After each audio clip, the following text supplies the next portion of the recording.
July 29th, 1948. Over the burning Negev, the air shimmered like glass.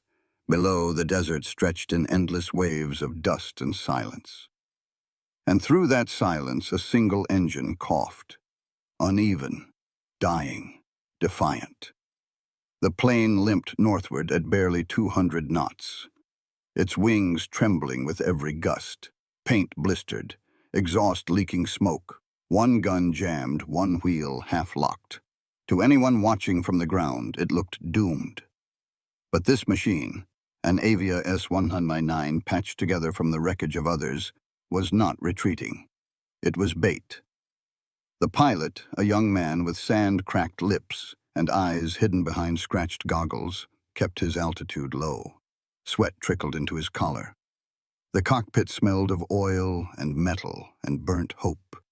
Every vibration told him the engine might quit at any moment. He whispered to it like an animal, just a little longer. Far above, a glint of sunlight flashed across wings. Egyptian Spitfires, 2, then 3. They circled once, then began to descend.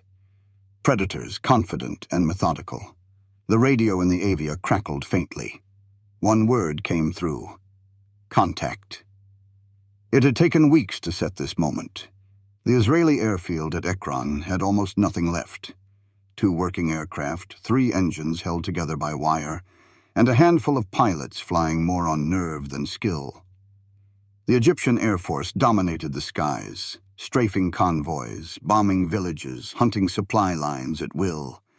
Every dawn began with their engines. Every dusk ended with their smoke. But the Israelis had learned something from defeat: how to turn it into deception. When one of their Avias was damaged beyond repair, a mechanic suggested using it as a decoy. The idea grew. What if weakness could lure strength into a trap? What if the very thing that marked them as broken became the weapon that evened the odds? Now that theory was flying, shaking, groaning, daring to stay aloft. The Egyptian formation closed in. Their leader, a veteran of the Royal Air Force, recognized the model immediately: the Czech-built imitation of the Messerschmitt. A clumsy machine, outdated, unworthy of the sky. He saw no threat, only prey. "Take him alive if you can," he radioed. "It might tell us how many they still have left." The Avia dipped suddenly, feigning panic. Black smoke poured from its tail, part genuine, part deliberate. It rolled, flattened, and straightened again, drifting toward the sun. The Egyptians followed, laughing into their microphones. They did not see the second plane rising from the desert below, nor the third, hidden under camouflage netting minutes before, now clawing upward through heat and light. 2 Avias, engines screaming, closing fast from behind the dunes. In the air, the broken machine wobbled, barely holding its course. The pilot saw the glint of sunlight off the approaching Spitfires, each second closing the distance. He gripped the stick tighter. This was the moment between survival and smoke. "Come closer," he whispered. "A little closer." The radio clicked twice. The signal. The hunters had crossed the line. From the desert floor, 2 new engines roared to life. The sky tilted. In an instant, the trap was sprung. The Egyptians never saw it coming. The summer of 1948 burned without mercy. The land was dust and noise and exhaustion. The state of Israel was only weeks old, but already its skies had become a battlefield. Every dawn, the sound of Egyptian Spitfires rolled over the desert like thunder. Every night, anti-aircraft gunners at makeshift posts counted the stars and prayed none would move. The newborn Israeli Air Force, Shil Ha'avir, was barely an air force at all.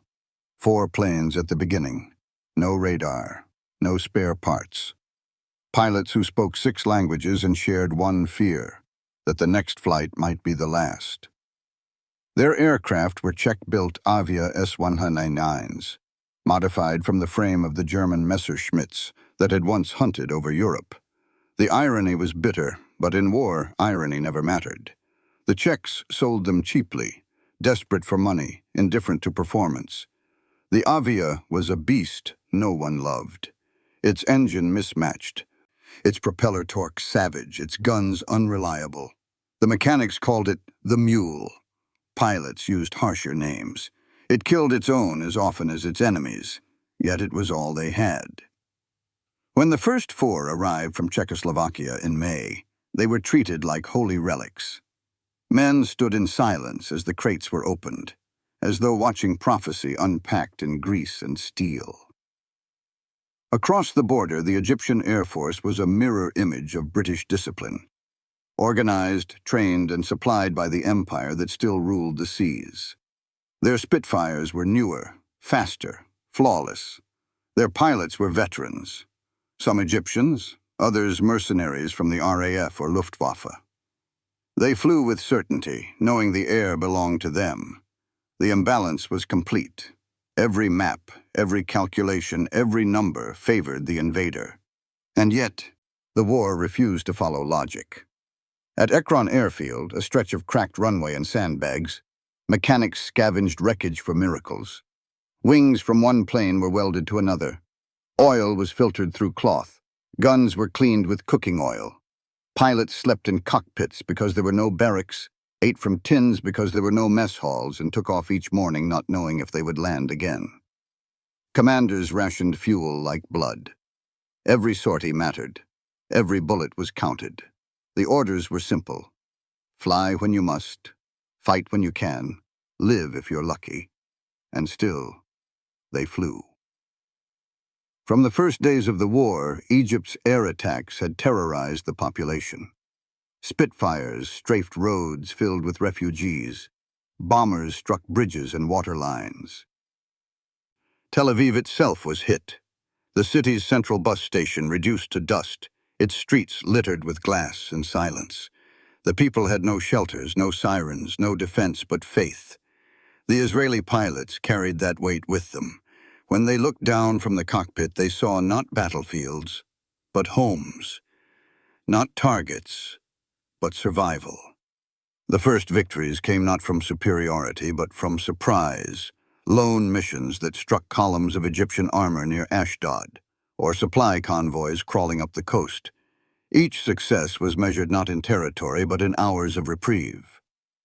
But the Egyptian Air Force learned fast. They began to strike back, harder, deeper, lower. By late July, the balance tilted again. 2 Israeli planes were lost in 1 week. One to engine failure, one shot down. Another grounded for lack of parts. Only 3 aircraft remained airworthy, and one of those barely so. Its oil line cracked, its starboard gun useless. The ground crews wanted to scrap it. But the pilots saw something else, an opportunity. It began as a whisper over black coffee in the hangar. What if the broken plane wasn't scrapped? What if it could still fly, not to fight, but to deceive? What if they used the Egyptians' confidence against them? The idea spread like a spark across dry wood. A broken plane could become bait. A crippled engine could sing a song the enemy couldn't resist. The war of air and dust was about to turn, not through power, but through imagination. In that heat, in that hunger, Israel's airmen began to learn what would one day define them. When strength is gone, strategy must become art. By mid-July, the optimism of early victories had dried into fatigue. The Negev was still contested. The Egyptians still ruled the air. Every morning began with the same sound, the steady hum of Spitfire engines over the southern front, followed by the distant echo of bombs. The ground crews at Ekron grew used to counting the explosions before breakfast. The Israeli Air Force was shrinking faster than it could be rebuilt. 2 Avias had already been lost. One exploded on takeoff. The other vanished in a column of smoke after an engine fire. The pilots were buried beside the runway, the sand still warm from their crash. No one spoke during the funerals. The silence said everything. Each loss cut deeper because each plane mattered. There were no replacements. Mechanics cannibalized wrecks for parts. One man's misfortune feeding another's hope. Engines were patched with welding wire, propellers balanced with prayer. The hangar smelled of oil, dust, and quiet desperation. In those days, the names of the airmen carried weight far beyond their ranks. Ezer Weizman, the boldest of them, who joked through exhaustion. Aloni, calm, deliberate, already a legend for shooting down Egyptian Spitfires over Tel Aviv. And a handful of foreign volunteers, Americans, Czechs, South Africans, who had come to fight for an idea rather than a flag. But courage alone could not fill the sky. Each mission cost fuel they didn't have, ammunition they couldn't replace, and lives they could not afford to lose. On July 24th, an Egyptian formation caught two Avias returning from patrol. One pilot bailed out and vanished. The other limped home on a failing engine, landing with one wheel collapsed. When the dust settled, the mechanic stood in silence, staring at what remained. The plane's right wing was split, its oil system cracked, the propeller twisted out of shape. "She's finished," one said flatly. "She'll never fly again." But that night, as the base went quiet, a conversation began between Weizman, Aloni, and the senior mechanic Mo Feldman. They sat on empty fuel drums, the desert wind moving through the hangar doors. "We can't fight them straight," Weizman said. "They're faster, smarter, better equipped." "So we stop fighting straight," Mo answered. "We make them come to us." The idea was half madness, half genius. The damaged Avia would be repaired, not perfectly, but barely enough to fly. It would go up alone, pretending to flee or fail, luring Egyptian fighters lower and deeper into Israeli airspace. Hidden behind the dunes, two other planes would wait. Once the Egyptians committed to pursuit, the trap would close. It would take precision, and luck measured in seconds. The mechanics doubted it could work. The pilots doubted they would return. But the logic was simple. They had nothing left to lose, and everything to prove. For 2 days, the hangar became a workshop of improvisation. Feldman and his crew patched the damaged Avia's oil line with parts scavenged from an old tractor. They replaced the twisted propeller with one borrowed from another wreck. The engine coughed, wheezed, and finally caught. Its sound was uneven, perfect for the ruse. Weizman volunteered to fly it. "If it's going to fall apart," he said dryly, "I'd rather be the one holding it together." The plan was codenamed Operation Lure, though it was never written down, never officially approved. The risk was obvious. If the Egyptians recognized the trick too soon, the decoy would be slaughtered before help could reach him. But the gamble was worth it. One success could shift morale, maybe even slow the Egyptian raids long enough for reinforcements to arrive. That evening, as the sun dropped behind the Judean hills, Alon stood beside the broken plane. The metal glowed orange, scarred and beautiful in the dying light. "She's not built for this," Mo muttered. "Neither are we," Alon replied. "But we're still flying." They were tired of being hunted. Tomorrow the hunters would be hunted instead. The hangar at Ekron smelled of dust and determination. The air was hot enough to warp steel. Every sound carried: the hiss of a welding torch, the grind of a wrench, the quiet prayers of men who no longer believed in chance. The crippled Avia S-199 sat at the center of it all, the same plane that had barely survived its last flight. Mechanics circled it like surgeons around a patient they were forbidden to lose. Each fix was a negotiation between necessity and impossibility. The oil system leaked, the landing gear groaned, the starboard gun refused to synchronize with the propeller arc. "She's a flying coffin," one muttered. Mo Feldman, the chief mechanic, didn't look up. "Then we'll build her a softer coffin," he said. At the edge of the hangar, Ezer Weizman studied a map tacked to a crate. Beside him, Alon traced a finger along the ridgelines south of Be'er Tuvia, the hunting grounds. They had memorized Egyptian flight paths from weeks of observation. The Spitfires came the same way every time, high from the south, diving into the sun, strafing supply columns, then pulling away low over the desert. Predictable, confident. That confidence was the weak point. The plan's simplicity was its strength. The broken Avia would go up first, flying a lazy patrol along the Negev road, its engine sputtering just enough to be heard on Egyptian radios. When the enemy fighters took the bait and dived, two other planes, hidden in camouflage behind a dune near the front, would rise suddenly from below the horizon, catching the Spitfires between sun and sand. The trap would last seconds. Too early, and the Egyptians would escape. Too late, and the decoy would be ashes. Timing was everything, and timing depended on faith. Through the night, the men prepared in silence. Mechanics checked the patched oil line with rags blackened by grease. Ammunition was loaded by hand. 20-millimeter shells counted one by one. The airfield lights were off. The moon was the only witness. Weizman sat alone beside the Avia's wing, running his palm across its uneven surface. He could feel the vibrations of life inside it, fragile but stubborn. "This thing shouldn't fly," Mo said behind him. "It doesn't need to," Weizman replied. "It just needs to look like it does." At midnight, Alon gathered the crews for final instructions. He spoke quietly, his voice steady despite the heat. "Remember," he said, "they think they own the sky. Let them keep thinking that, until we remind them it's ours." There was no applause, no bravado, just nods. They all knew the odds. The next hours passed in slow rhythm, tools clicking, engines coughing awake, sweat dripping into dust. Before dawn, the two ambush planes were wheeled to the edge of the desert, hidden under nets and sand-colored tarps. Their pilots waited inside the cockpits, sweating in silence, eyes fixed on the faint red line of sunrise. Back at Ekron, Weizman climbed into the decoy Avia. The engine rattled as it started, spitting smoke. The mechanics stepped back, shielding their eyes.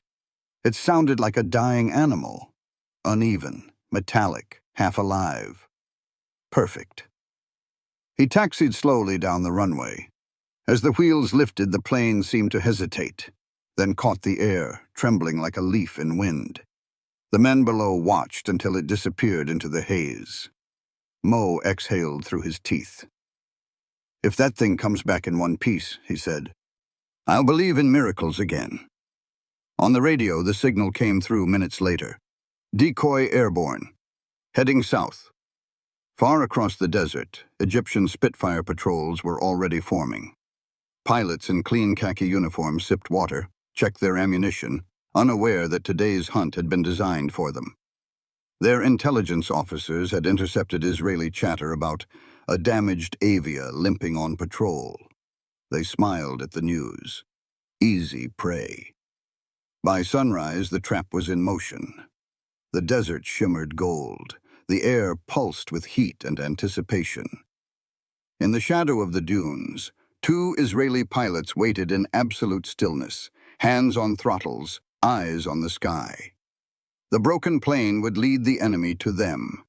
The enemy would not realize until too late that the weakness they hunted was strength disguised. Above them, the bait drifted north, trailing smoke like a fuse. History was about to ignite. Dawn rose slow and merciless over the Negev. The desert shimmered as if on fire, the sky white with heat before the sun even cleared the horizon. From far above, the world looked endless. No roads, no boundaries, only silence, and the faint scars of war carved into sand. At 5:43 a.m., Ezer Weizman's decoy Avia crossed into enemy airspace. The patched engine coughed rhythmically, a sound between a heartbeat and a countdown. He flew low, keeping the sun behind him, his eyes fixed on the glare of the horizon. Beneath the canopy, sweat beaded on his brow, then vanished into the leather collar of his flight jacket. The cockpit smelled of fuel, iron, and resolve. Behind the dunes, two other Avias waited, engines off, hidden beneath camouflage netting that trembled in the wind. Modi Alon and Lou Leonard sat motionless inside. their gloved hands resting on throttles that hadn't yet moved. Through the haze, they could just make out a thin black thread of exhaust trailing across the sky. Weizman's signal that the plan had begun. Down south, Egyptian radar detected him. Reports moved quickly through radio channels. Single Avia sighted bearing north, altitude low. Possible mechanical trouble. At an airstrip near Al Arish, 3 Spitfires warmed their engines. The pilots laughed as they strapped in. One of them, a British mercenary who had flown over Burma, radioed a casual promise. "We'll bring you your souvenir." The hunt began. Weizman flew on, counting seconds. He could feel the engine straining, its rhythm faltering every few minutes. He tapped the gauge, oil pressure low. Not acting, real. He had maybe 30 minutes before the machine tore itself apart. "Come on," he whispered. "Just hold together." At 6:01 a.m., sunlight flashed off something in the distance. 3 small glints, moving fast. He squinted, adjusted his heading. The Spitfires were closing in, high and confident. They began to fan out, their leader barking orders over the radio.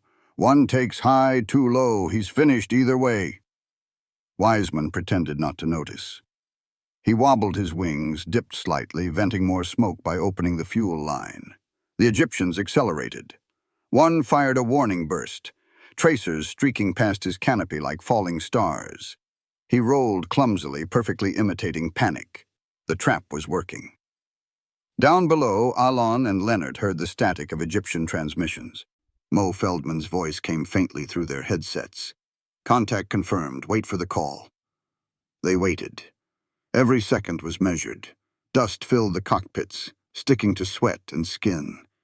The silence pressed against their ears. Above them the dance unfolded, the bait dipping lower, the hunters descending after it. Closer, closer still. The Spitfires were barely a kilometer off the ground now, their wings glinting in the early light. One broke formation to finish the kill. Weizman saw the flash of its propellers spinning behind him, heard the rattle of gunfire. Metal screamed as rounds tore through the tail. The plane shook violently. He bit down hard, steadied his hands, and held course. The trap needed him alive for 10 more seconds. "Now," Alon whispered. Both hidden Avias roared awake. Engines exploding to life in twin bursts of thunder. Sand erupted behind them as they surged up the slope of the dune, rising straight into the blinding sun. The Egyptians, blinded by glare, never saw them coming. Weizman jerked his stick, diving sharply to the left, drawing the Spitfires right into the kill zone. The 2 Israeli fighters crested the horizon at full speed, guns armed, sun at their backs. Alon fired first, his tracers slicing across the lead Spitfire's fuselage. Leonard dove beneath, cutting off the second. In seconds, the balance of sky reversed. The Spitfire ahead of Weizman exploded into flames, spinning downward. The second tried to climb, but overshot. Leonard's rounds caught it under the wing, shearing metal and fuel. The third broke away, fleeing south, radio crackling with confusion. "Ambush! Ambush!" "They were waiting!" Weizman leveled out, circling back toward the fight. Smoke rose from the desert floor, black against gold. The entire engagement had lasted less than 2 minutes. The silence that followed felt enormous. From Ekron, the control tower called through the static.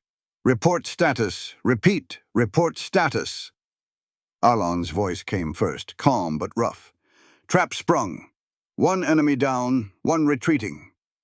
Weizman added quietly. "Bait still flying."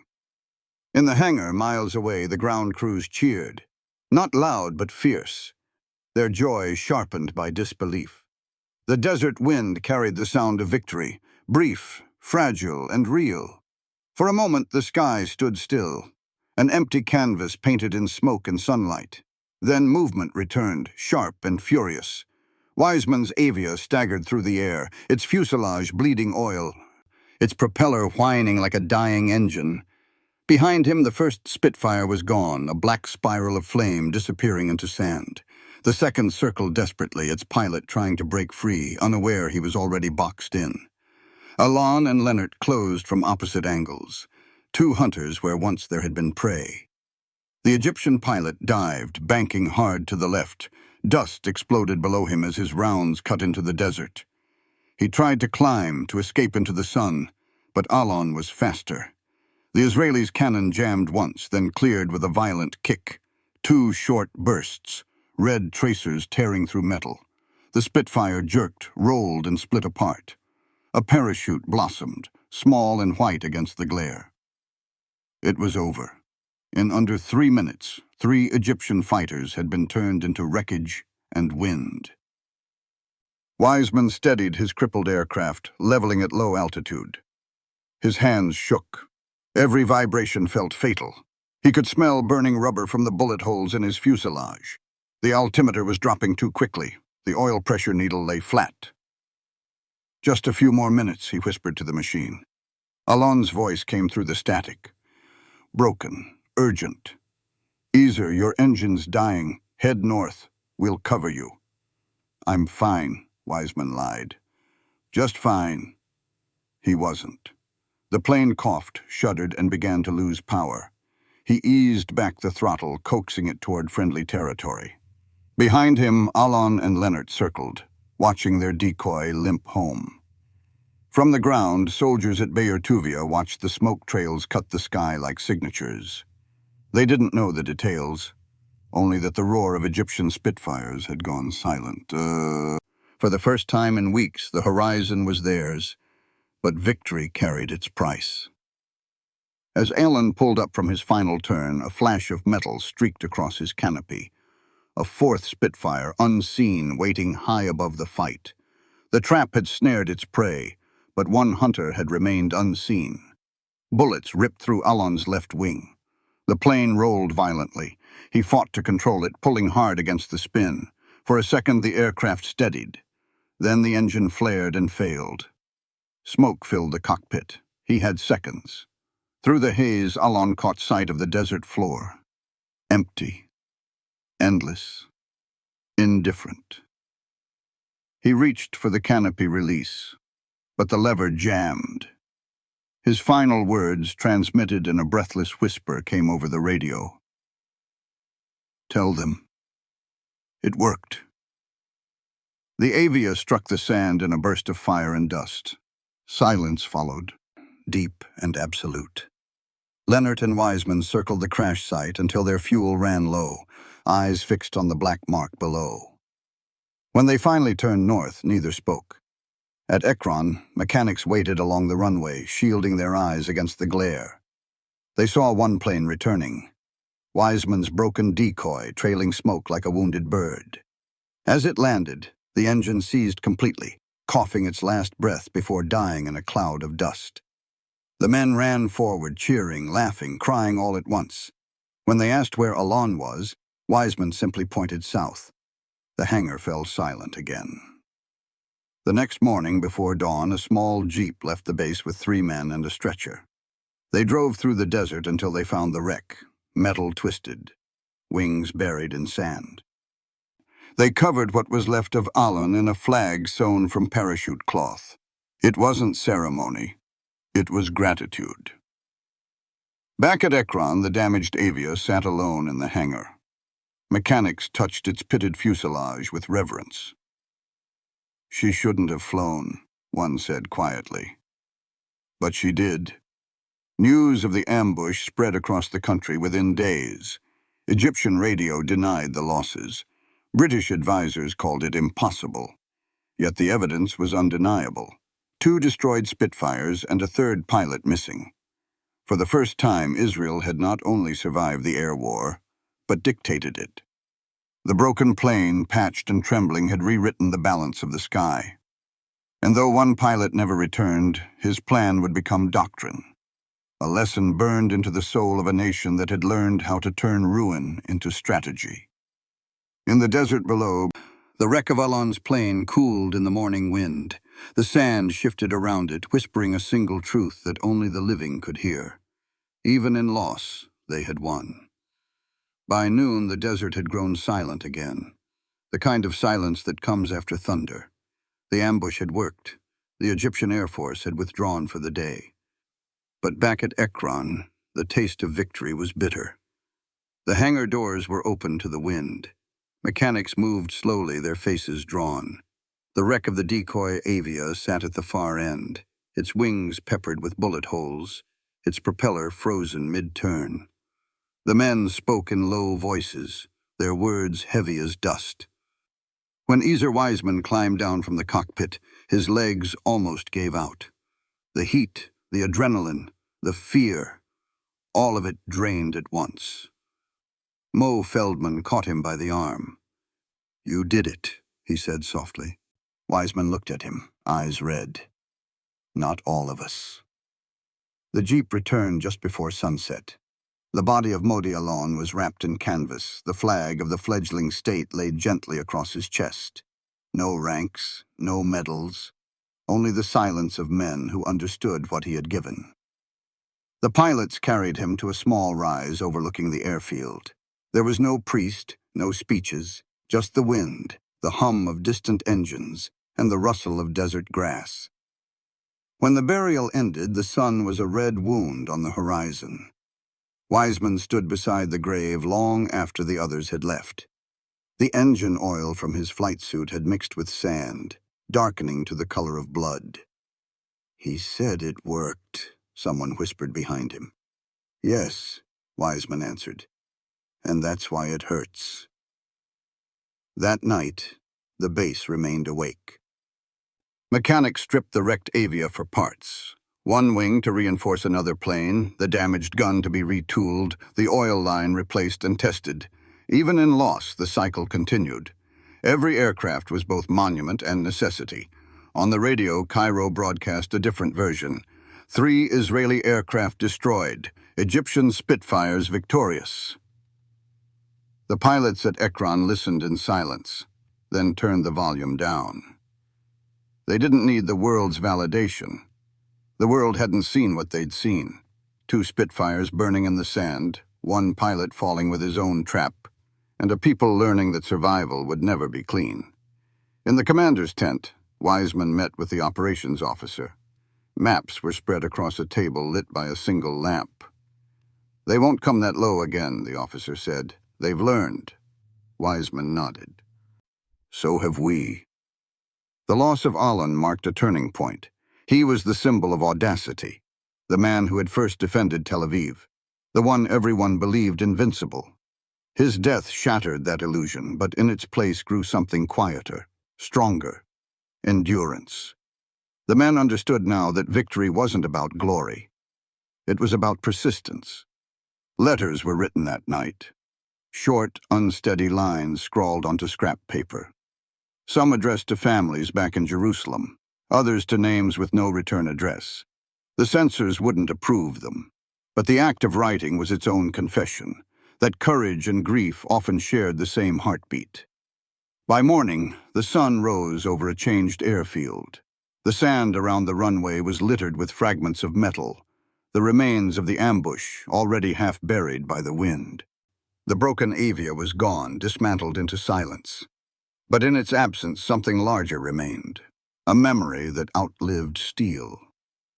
When the next sortie was ordered, every pilot volunteered, not because of revenge, because of duty. The deception had cost them, but it had also taught them the language of survival.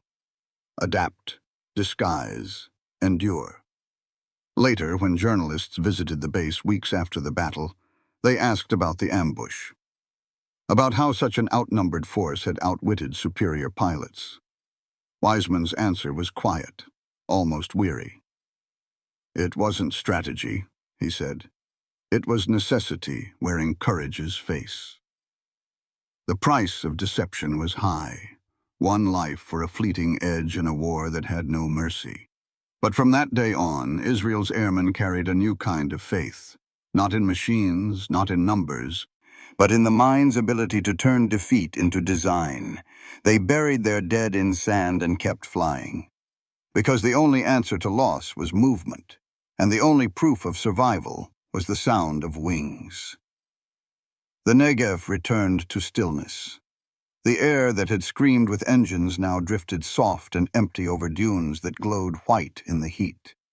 The battle was over, but its echo clung to everything, to the metal fragments scattered across the desert, to the smell of oil that hung in the hangar, to the silence that settled over men who had lived through fire. At Ekron Airfield, no one spoke of victory. They worked instead, quietly, endlessly. Mechanics scrubbed oil stains from the floor. Ammunition was inventoried. Wires were checked, patched, tied back with twine. Every task was a ritual against despair. The damaged Avia had been stripped bare, its skin peeled away, its bones reabsorbed into the living fleet. The cockpit canopy was placed on a shelf, dusted clean and left untouched. Someone carved a small word into its frame: Alon. In the makeshift mess tent, the pilots ate in silence. The radio droned faintly in the corner. Reports of renewed Egyptian raids near Ashdod. Talk of ceasefire negotiations that never seemed to hold. But for those men, time no longer moved by calendar or news. It moved by flight hours, by the rhythm of engines starting and stopping, by the endless cycle of repair and return. That night, the desert wind picked up.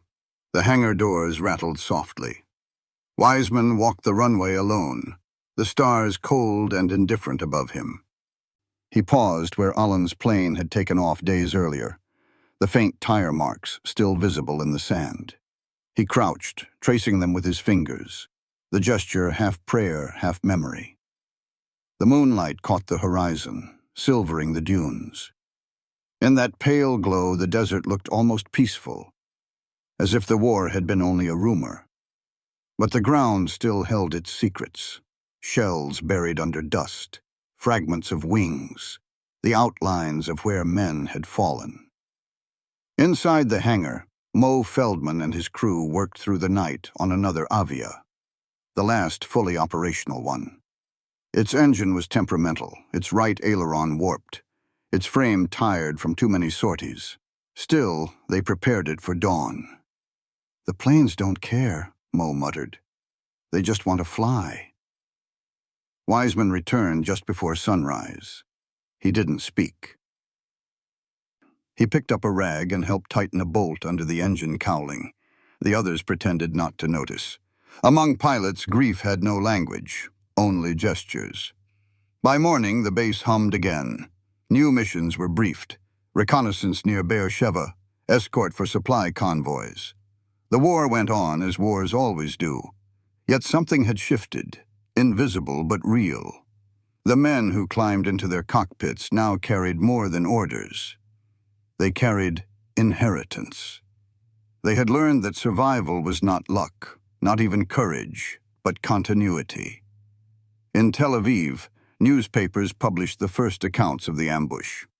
The headlines were cautious: Israeli pilots repel Egyptian attack. But between the lines was something more: pride, restrained yet radiant. Ordinary citizens, reading those words in cafes and shelters, began to believe that the sky might finally belong to them. Weeks later, when the storm fronts rolled across the desert, the wreckage of Alon's Avia vanished beneath sand. The dunes reclaimed it quietly, as if erasing the proof of how fragile victory had been. But memory is not so easily buried.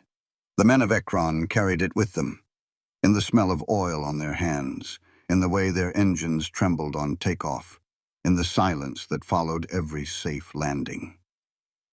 When they flew again, they flew lower, quieter, wiser. Every cloud reminded them how close they had come to falling, and every sunrise reminded them why they had risen. No medals were given, no parades were held.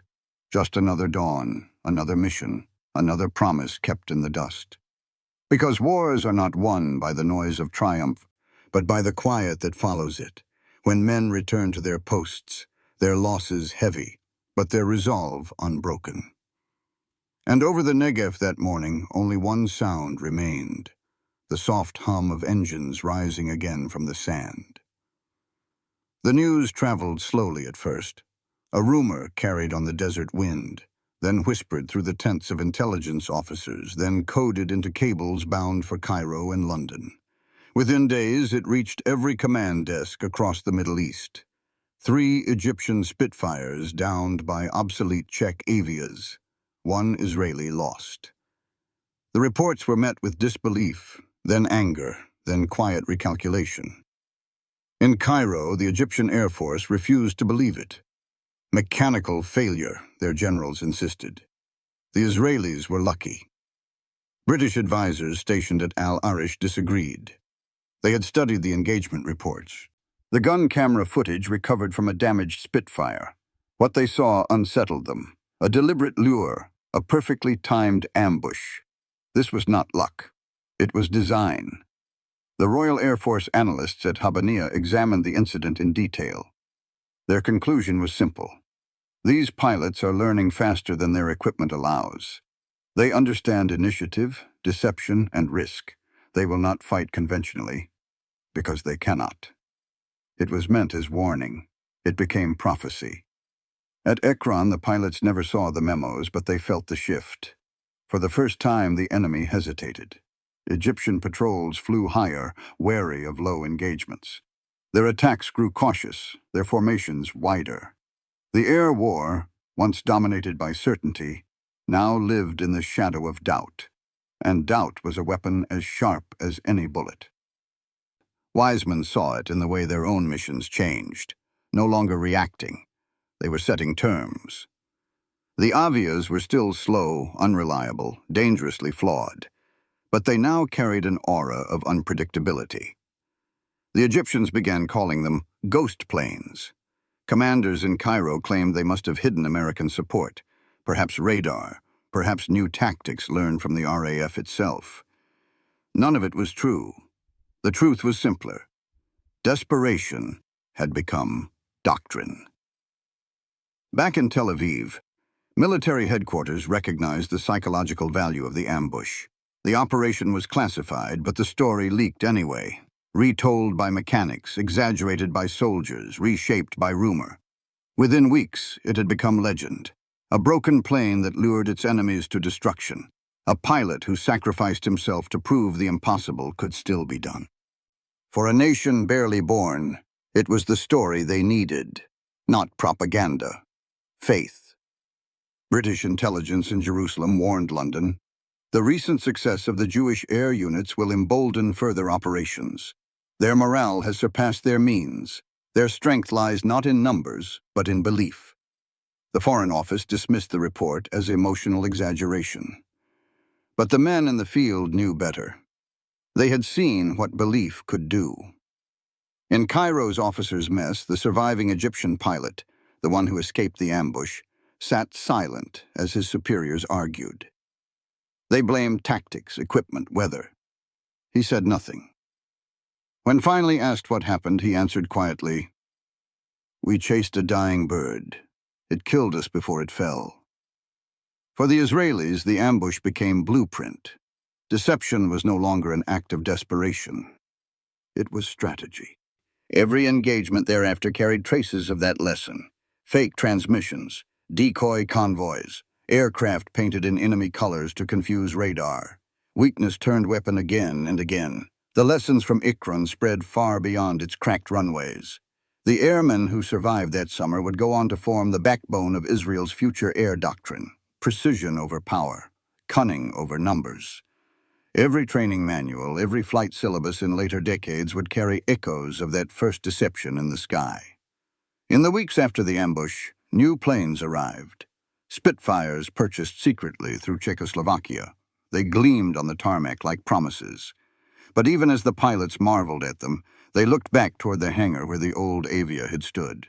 Its parts were gone, its memory intact. The British and Egyptians saw the battle as anomaly. The Israelis saw it as the beginning of pattern.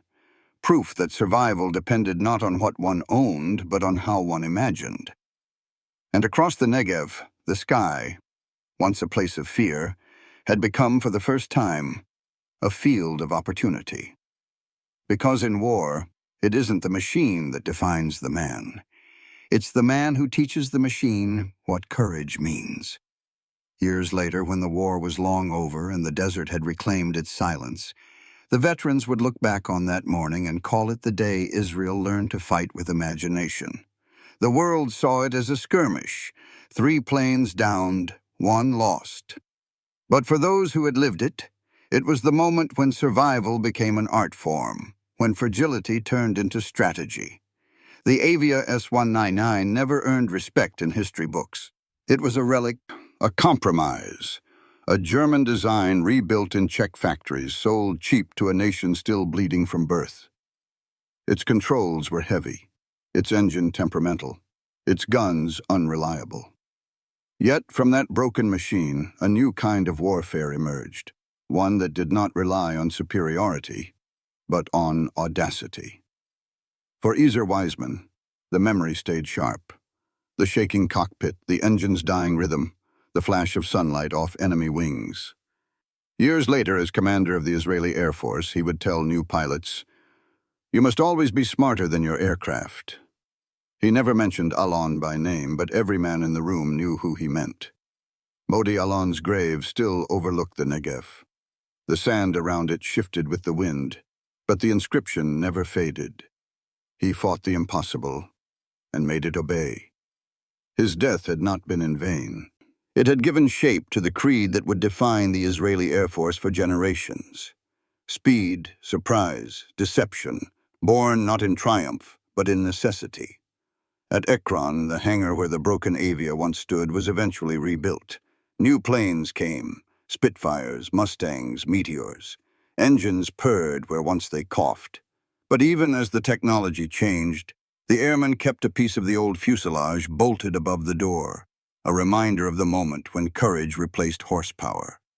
The Egyptian reports of that battle were quietly filed away, classified, then forgotten. For them, it was an embarrassment. For Israel, it became legend. Each retelling grew softer, more reverent, a myth of how weakness, properly wielded, could become the sharpest weapon of all. Over time, the lesson spread beyond the cockpit. To commanders, it became doctrine. To citizens, identity. Israel would never match its enemies in numbers or firepower. So it learned to win through deception, precision, and will. The blueprint of that first aerial trap echoed through future generations, in daring strikes, in silent rescues, in wars where surprise became shield. When journalists asked Weizman decades later how such men had fought with so little, he smiled. "Because we didn't know we couldn't," he said. The war ended, but the sky never forgot. The Negev remained vast and quiet, its horizon wide enough to hold both memory and myth. Somewhere over those dunes, the wind still carried faint traces of that morning. The drone of an engine barely alive, the cry of pursuit, the explosion of sudden reversal. And beneath it all, the echo of a single idea that outlasted steel and smoke. That sometimes, in the balance between survival and surrender, it is not strength that saves a nation, but ingenuity. The broken plane that lured its hunters from the sky was gone long ago, melted into scrap and soil. Yet its spirit endured. In every pilot who took off with one engine instead of two, in every mission planned on intuition instead of equipment, in every victory born from the impossible. History remembers the great machines, the jets, the bombers, the empires that built them. But the exodus of the skies began not with power, but with a handful of men who refused to surrender to what they lacked. The desert wind still sings softly over their silence, carrying the scent of dust and burnt fuel, whispering the creed they wrote in fire. We turned weakness into weapon. We made the broken fly.